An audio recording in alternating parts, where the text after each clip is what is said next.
unang araw na pa. Isang oras yung antay ko eh.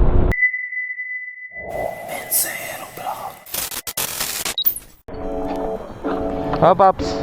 Ano ako? Okay. Oh, what's up? Nagkaroon din ng booking. Ay, nako, napakatumal ngayon. Joyride. Pero okay lang. So, may first booking na tayo. Nandito lang naman to. Kilala ko na to. Na ano na natin to si Madam. Na sakay na natin. Kana natin siya. Robinson ano to eh. Icor.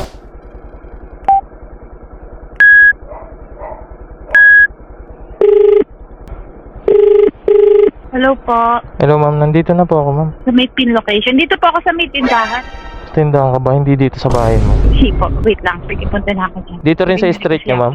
Hindi. Dito sa may kanton. Kakanto? Palabas. Saan ba kayo?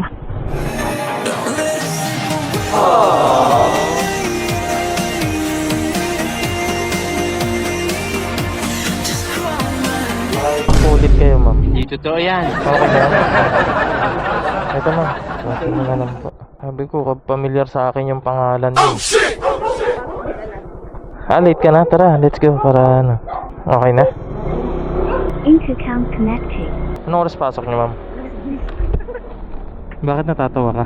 Kasi ano eh. Late ka? Unang araw na pasok late. Panong unang araw? Eh, di ba ma'am, nung nakarang hinatid ko kayo, ano? Ano, kasi opo kahapon. Kahapon. Saturday. Sabi pa naman ng TL ko, walang malilate. Ayun. Sabi ko na lang, on the way na ako. Sabi ko, nasa biyahe na. Sa biyahe na, pero sa totoo na nagbubuking na ako.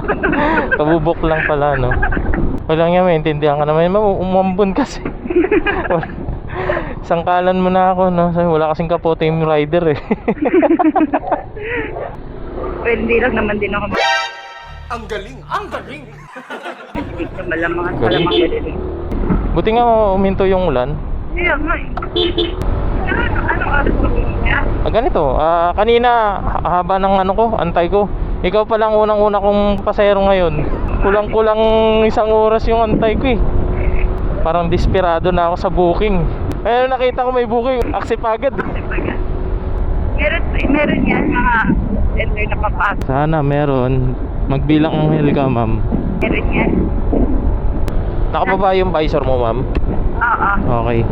Saan ka? Dito? Doon sa dulo. Sa dulo? Ay, doon sa binabaan ko sa'yo? Oo. Sige. Oh, sa okay. Mag-alas 10 na pala. Apat pa. Ayun pa. Hello, morning tea. Okay. Salamat, ma'am. Thank you.